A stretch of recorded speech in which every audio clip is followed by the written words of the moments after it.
So today, what we'd like to do is begin review of concepts and material for Module 2 in Systems Security. And before we begin doing that, I would just like to call out that in the Security Essentials module, our first module, we did go ahead and post the reconciliation, and we'd really appreciate it if everyone could tackle any mistakes, and please avoid the use of copy and paste. I will go ahead over the weekend and post the final version of the Module 1 assessment so that by the middle of next week, while the trail is fresh, you can log your maximum score in the Module 1 content, okay? And in Module 2, I've just opened this up, and I am going to update some of the material. So there will be a minor revision of the study guide. So instead of revision 1, you'll see there's actually like a 1A or B at this point. We do have some presentation slides. And by the time the weekend is over, we'll have some updates there. One of the interests that we're going to tackle in this course are controls that help us secure our systems. So in terms of systems security essentials, we talked about,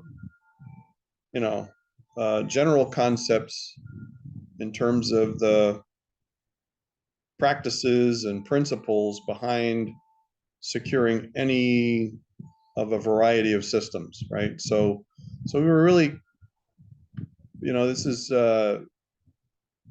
kind of like the foundation level of where to start when you're talking about systems security in general. But Module 2 focuses on a set of security controls. So security controls are measures or methods that help us lock down, reduce the footprint. If you remember the term footprint from Module 1, we're reducing the exposure of a system. And that can be another example of a different type of security control. So it's not always about locking things. Sometimes it's about working a device or system configuration so that we reduce the exposure or we eliminate access.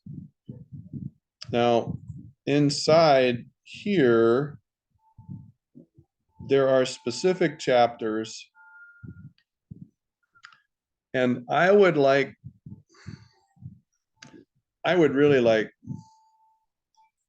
to call out some things about the learning objectives in this module in particular that are going to hit a little differently than most modules. Typically in most modules, we have some student learning objectives out of the textbook, and it's okay. So we had module 1, and we covered chapters 1 through 3, and now we're in module 2, so we're covering chapters 4 through 8, right? And that's not the case here. One of the things I want to call out intentionally is that there are some student learning objectives that are drawn from industry experience that are not in the textbook, okay? But they are very important to understand because in the workplace, these are real world methods, controls, or environmental changes that greatly enhance system security. But then you'll notice we're going to focus first on chapter 4 and then on one section in chapter 5. That's section 8 of chapter 5, so that we would call that section 5.8. And then we're going to talk about chapter 16 because we want to review physical security controls. So we're going to dive deeper inside the wonderful world of physical security. And, you know, there was this one mention of a man cage, right? So there was some basic mention of physical security, and we said that physical security is the foundation of cybersecurity, that if somebody can lay hands on your system or device, they can hack it. Please, somebody unmute your mic and tell me you remember that statement being made at some point in time during module 1. Yes. Cool. So you do remember in module 1, we said physical security is the foundation. It is the starting point for all cybersecurity. A hacker gets a hold of your junk, sooner or later, they're going to crack it open, right? We showed you an example of how extreme that can get. Did we not show you an example of a compressed air can turned upside down, sprayed on RAM modules in a laptop to cool the chips so you can extract the encryption key? Everybody remember that? Kind of, sort of, maybe? Okay, maybe not. Well, I thought this had to do with Princeton, right? We said Einstein, that Princeton had a cold boot attack. It's called the cold boot attack. Yes. I thought that was in this course. And did I or did I not talk about Tempest? How, you know, there's these radio emanations from devices. And so hackers can use radio waves to wipe machines, change machines, corrupt the data, access the data. We did make mention of a concept called Tempest, correct? Yeah. I mean, didn't talk about it a lot. Did I tell you that I was in a cage when I first started with nukes? That I had to work with a computer in a cage? Because if you type on the keyboards, they can record the radio waves of the different key presses and then they play them back elsewhere. They can tell what you typed on your keyboard. All right, so in any case, this is an example of a Tempest-proof pouch where, in terms of equipping a lab, you know, there are some cases where you're doing a forensic investigation, and I meant to show you this before. When you're equipping a forensic lab, you have containers like this where you put electronic devices and data storage media, and you put it in here. If there's any chance that somebody can take advantage of proximity, you know, sometimes people who come to visit your lab are not always innocent. And if there's really sensitive data on some media, what you want to do is put it in this pouch, and that will keep, or devices, that'll eliminate the possibility that somebody could attack it. So this is a metal, these are metal threads, and they're woven together. And essentially, it's like a lead box. It's a shield. So the radio waves cannot, you can't hack a device. Has anyone ever heard of near field communication?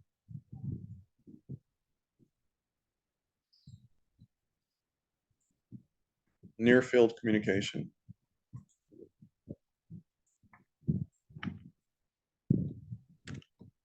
It's a new method. It's a really short, so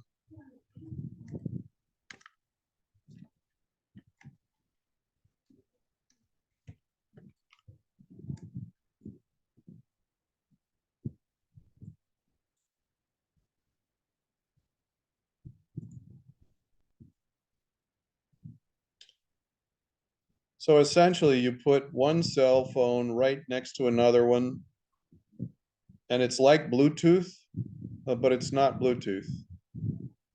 And essentially you can transfer data very fast, right? So that's another reason that you would need a device like this. So if you put a smartphone in here and then somebody attempts to hack it to activate it, to power it on, to use near field, that kind of stuff. They might feel around and try to press the power button to turn it on, and then all they do is, if you had it in nothing but a Ziploc bag, they could put their phone right next to it, never connect a cable, never do anything, transfer data using NFC, near field communication. So that's just a quick example of security controls. When we're talking about Section 8, we're talking about databases, right? And data centers. So we're kind of taking a deep dive into special recommendations for that. And there's actually a pretty cute cartoon. Have I ever shown you this before?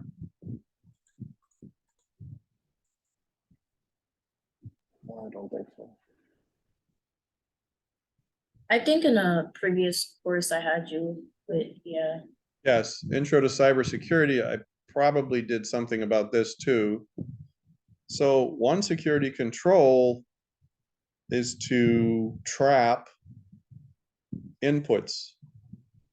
So when you have a database, it's a compact structure of very important data. So these data tables, all of the, you can liken a database to a honeypot or a beehive or a gold mine, because databases basically take really important information and they organize it all for you, and then they connect the dots for you with joins and relationships. And then, to make matters worse, it's usually on one disk in one system, and it's like all of the eggs in one basket. And when you have databases or you have data centers, it's like we're talking about all the data is in one spot with databases. And in terms of data centers, we're talking about all of the critical systems. All those eggs are in one basket. They're all in one physical location. So that's what we deep dive in section 5.8. This particular cartoon is one of my favorites. So one of the things that you have to do is filter your database inputs. So usually a database has a front end. It's typically a web page, or it could be a custom application, but you have this form with fields.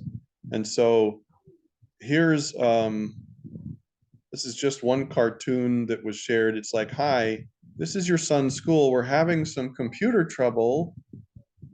Oh dear, did he break something? So right away, the mom is saying, oh, okay.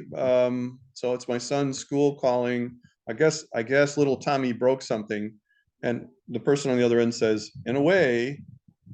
And then someone on the other end of the school says, did you really name your son Robert, apostrophe, right parentheses, semicolon, space, drop, table, students, semicolon, dash, dash, right? So on her son's like essential information form for the school, this mother put in Robert, Tick, all this stuff, right? Well, somebody in the school entered it just that way. And when they entered this from the point of entering so Robert would be the first name. In the last name, they entered all this other stuff, starting with an apostrophe, a single tick. And that's notorious for the start of a SQL injection attack. So if you want to attack a database from a distance and you have, I don't know, just any form where you type in something, I don't know, just any form where you type in something.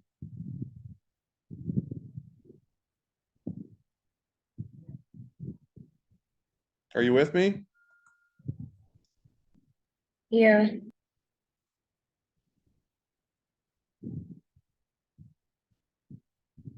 Does everybody know Bucks Connect?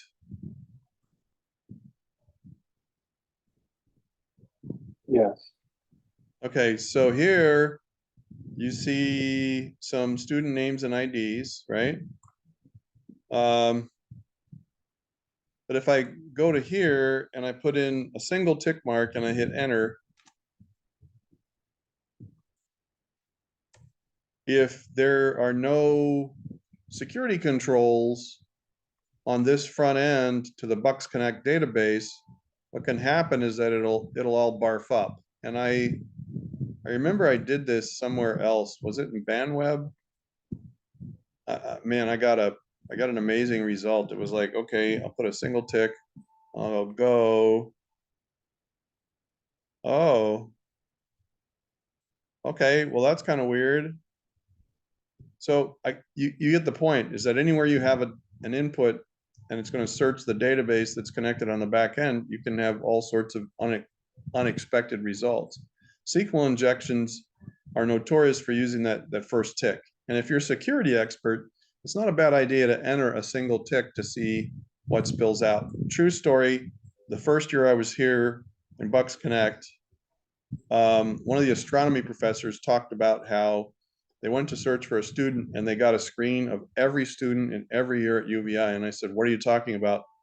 And he pulled up the Bucks Connect screen and he put that single tick mark and hit search for a student. And that's what happened. Now, of course, we reported that. And what you saw today is that that doesn't happen. But anyway, back to our cartoon, right? So this mom puts this hack in there, and the mom is trying to make believe like, oh yes, we call our son Little Bobby Tables. That's what we call him, right? So she's just being coy with the person in the school district. Well, we've lost this year's student records. I hope you're happy. And the mother, who is obviously a technology professional, says, and I hope you've learned to sanitize your database inputs. Right? So sanitizing your database inputs is a security control explicitly designed to prevent that kind of catastrophe from happening. Any questions about Little Bobby Tables? Because that's the reference you'll see later on, Little Bobby Tables.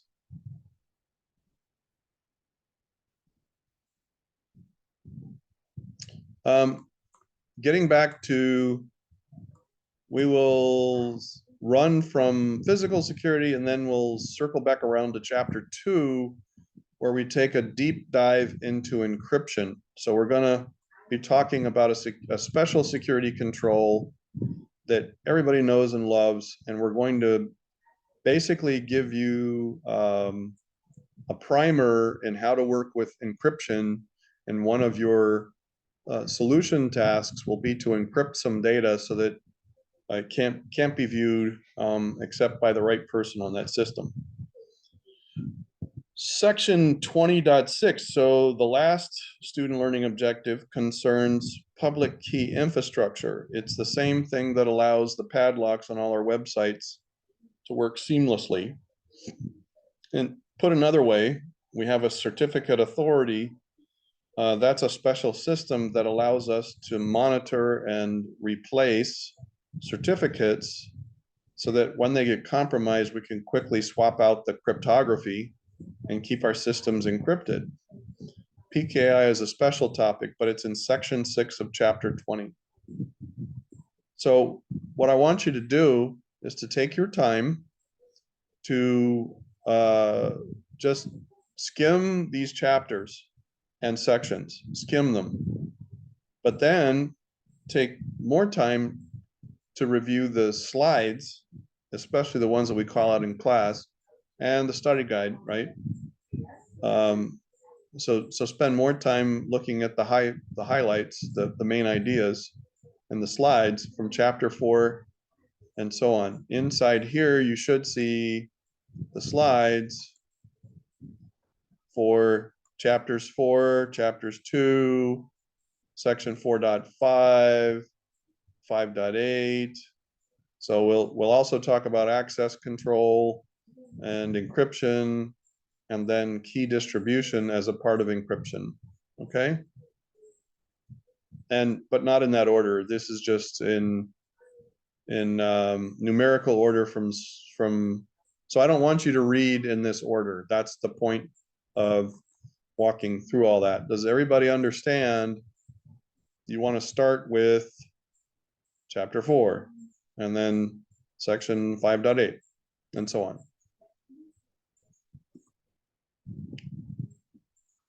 Everybody there?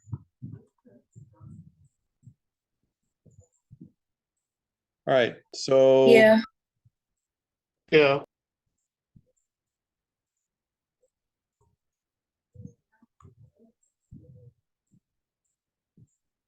a lot of people view encryption as a primary measure and a pattern.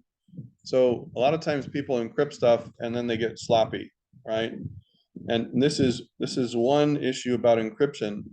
So why is it we're intentionally saving encryption for later? People encrypt their disks or their data and then they think they're done with security controls. And I would argue that if the other security controls are used effectively, that you won't need to use encryption, right? So let's take a look at student learning objective A, just to make sure.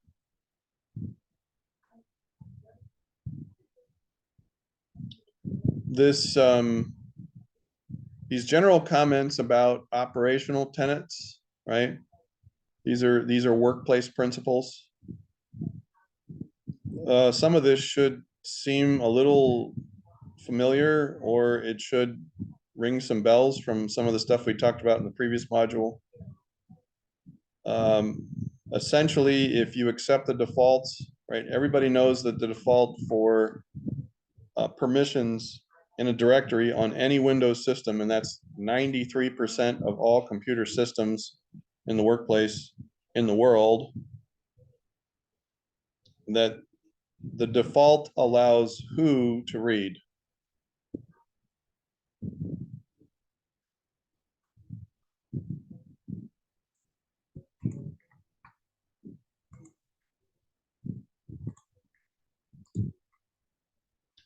I'm going to create a spare folder here.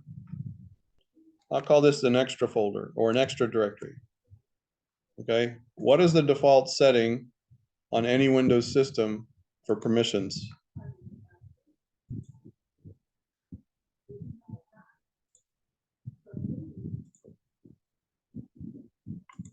Any user can read and execute data in this folder. Any authenticated user, anyone else that can log into the system, an authenticated user, they can actually change stuff in here.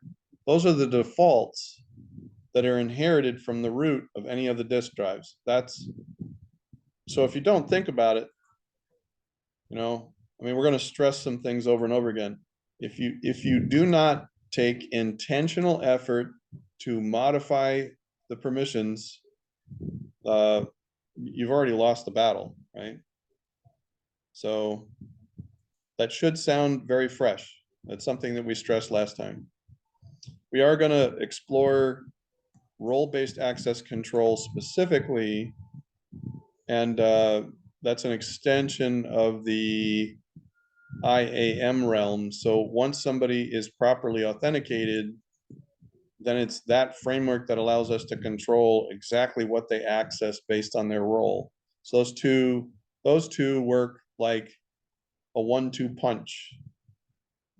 So RBAC and IAM are kind of like the 1-2 punch of basic, yeah. Now, encryption is a bit of a magic bullet in one sense. If you do encryption properly and you're careful with the keys, it's not that you can afford to be lazy, but there is some peace of mind, right? The thing to understand is that there are 3 essential methods that must be used intentionally on every system as security controls. The first one being IAM, the second one being role-based access control, and the third being encryption. So that's where we're going to spend a fair amount of time working a deep dive. So these three methods, what does IAM stand for again?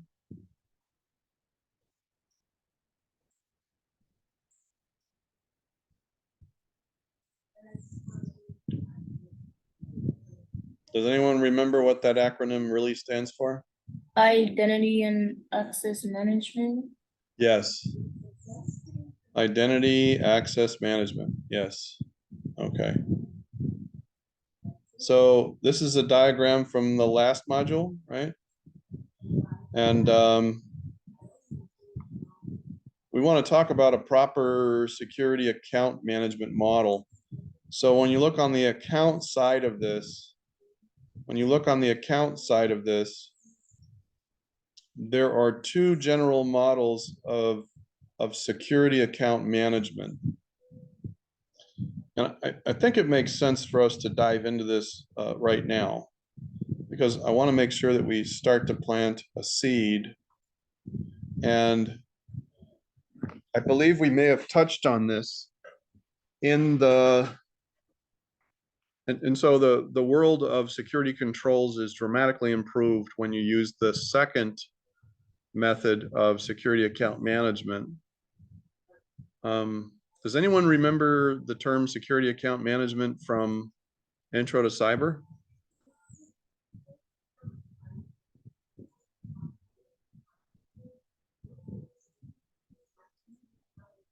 Yes, no, maybe? No. Not really. Okay.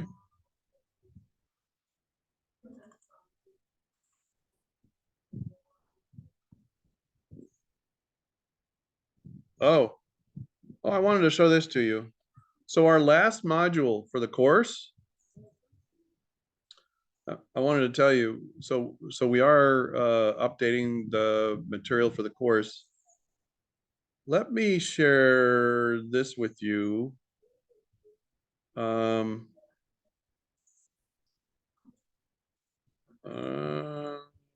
This. Can everyone see the screen?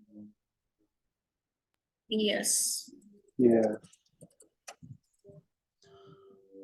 For our last module of the course, we're going to do some really cool stuff with email. System security. So basically 80 to 90% of exploits begin with some component of a web environment or an email environment. So it's what users use the most. So hackers are always figuring out how to compromise a website or email.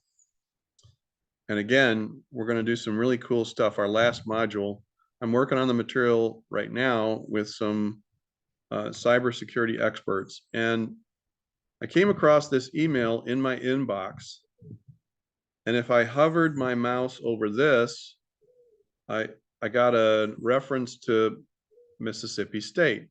And if I held my mouse without clicking over this link, I got a reference to Mississippi State.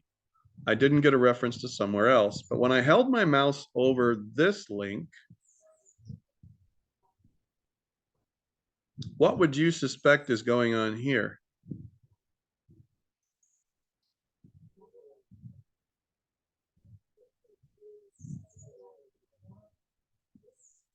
It's taking you to a different state.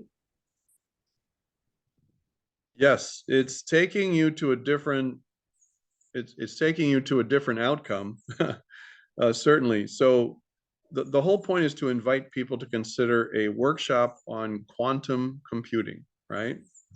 And they want to send this out to anybody who's part of the National Science Foundation.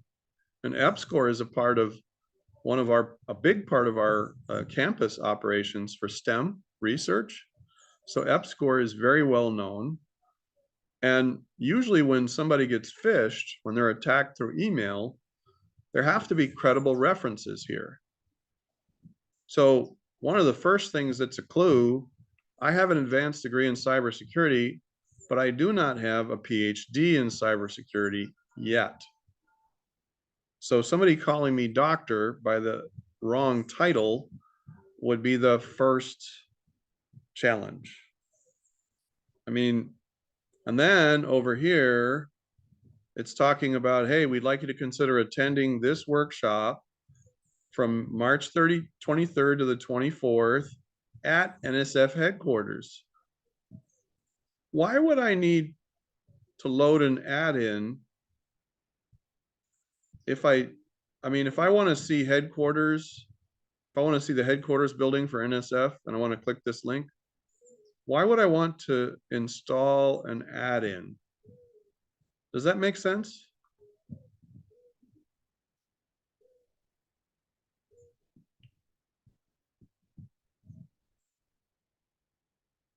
I mean, it doesn't to me. If I click on that link, you know, and we'll get to that when we get to the last module of the course, we're going to have all sorts of cool things you can interact with that'll go boom. And I'm really excited about that. But I wanted to share that with you. One security control that's probably pretty important is something called a spam filter, right? I'm not talking about the spam filter in your Outlook. So if I have a spam filter and I have a junk mail folder, that's one thing. But if I have an industrial strength enterprise spam filter, then I have a specialized appliance that costs thousands of dollars, and it works like a next generation firewall, and it watches for things like this in email to filter out those emails, right? Because the Microsoft application is only going to catch certain emails as junk mail based on the content, but the stuff that's embedded in the link is harder to find. It's harder to assess. And you actually have to look at the source code of a message. Now, does anybody understand what I mean by looking at the source code of a message?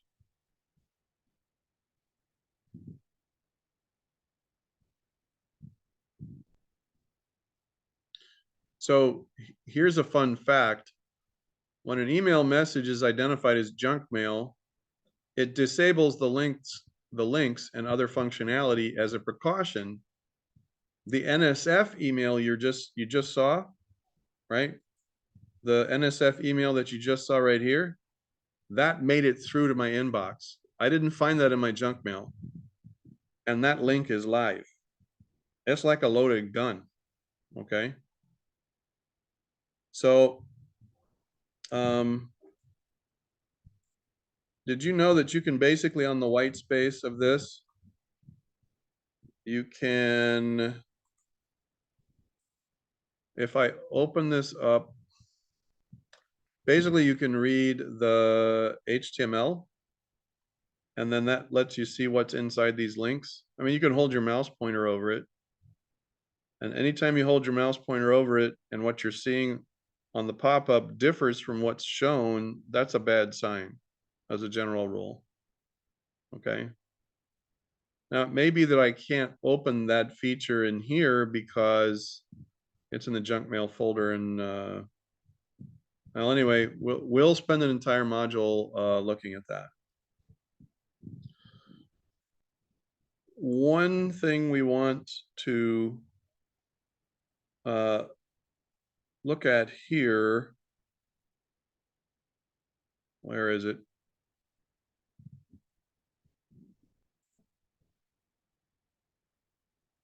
Where is it?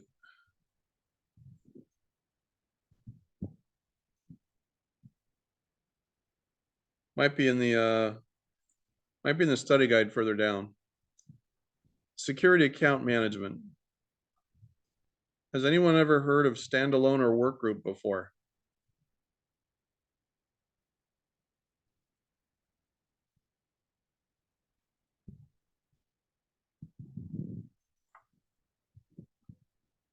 Are you there?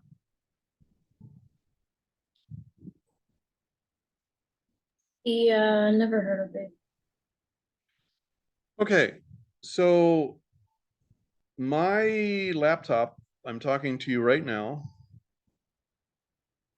When I look at the specifics of this, and I want to look at the system, and I want to find out about it, and I go to the advanced system settings, I gave my computer name a specific name that had nothing to do with the randomly assigned name of my, because when I pulled this brand new laptop out of the box, it had a cryptic device name. It was Win 2022, blah, blah, blah, blah, blah, blah, blah, some gibberish there, right? But if I go to my advanced system settings, usually there's a workgroup default that's called workgroup. Just like the default password of a Cisco networking switch is password. The password is password. The default workgroup is called workgroup. Now, ordinarily, when something when a device or system is standalone and it's part of workgroup security, what that means is that it means that the security account management happens on each system. So what I'm going to do here in the next 60 seconds is explain in brief what my laptop works like. I want you to pretend that you and I and two other students, well, let's pretend we have 4 students named Rhonda, Ronell, Kana, and Jesus. And they each have a laptop, okay? Is everybody with us? Yes. And let's say that they're all a part of the same work group. The default model for security account management is standalone, meaning Rhonda, let's say Rhonda wants to share stuff on her PC, and she also wants to get at the things that Ronell has on his PC that he wants to share, and what Jesus has on his PC, what he wants to share, and Kana, what he wants to share. So Rhonda is going to set up 4 accounts on her machine, because in the workgroup model or standalone model, you have to have a local account for Ronell, Jesus, and Kana on Rhonda's machine if they're going to be able to access things on Rhonda's machine. Ronell has to have his own login, but Ronell has to set up 3 more accounts, one for Rhonda, one for Kana, one for Jesus. Jesus has to set up 3 other accounts, one for Ronell, one for Rhonda, one for Kana.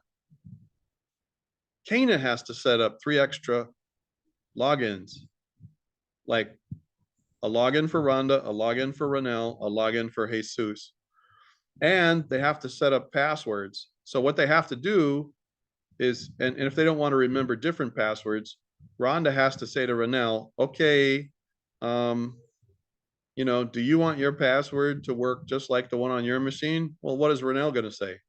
Of course, I don't want to remember 4 different passwords. So he's going to set up the password on Rhonda's machine for his login so that it tracks with the one he has here.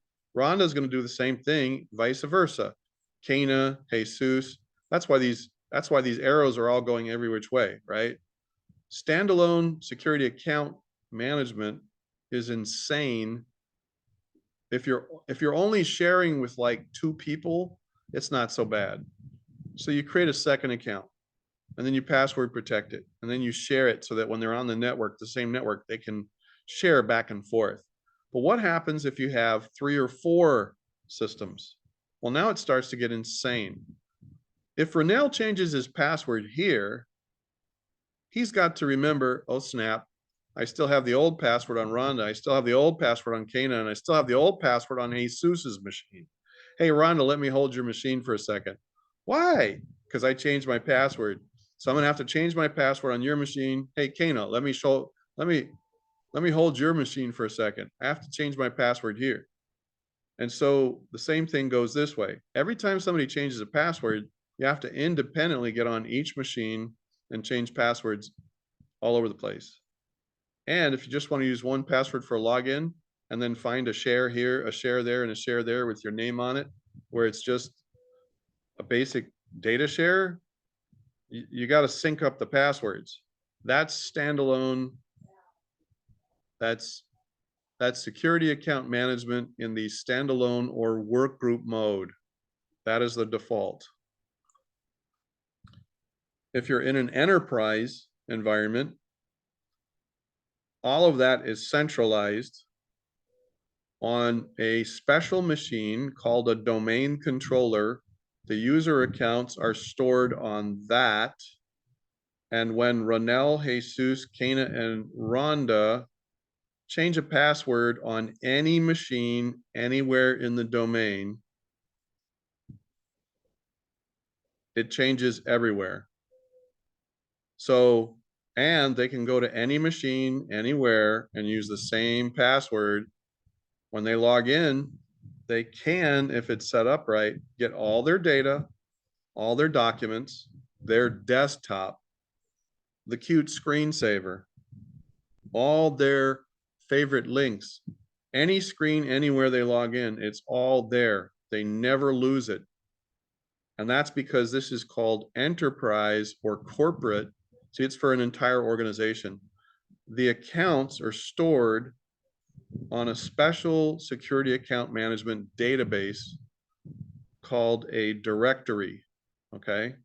A directory. We'll talk more about the domain on Monday. Now, based on the information we've just shared, can you think of any decent questions to ask about the information I just shared here?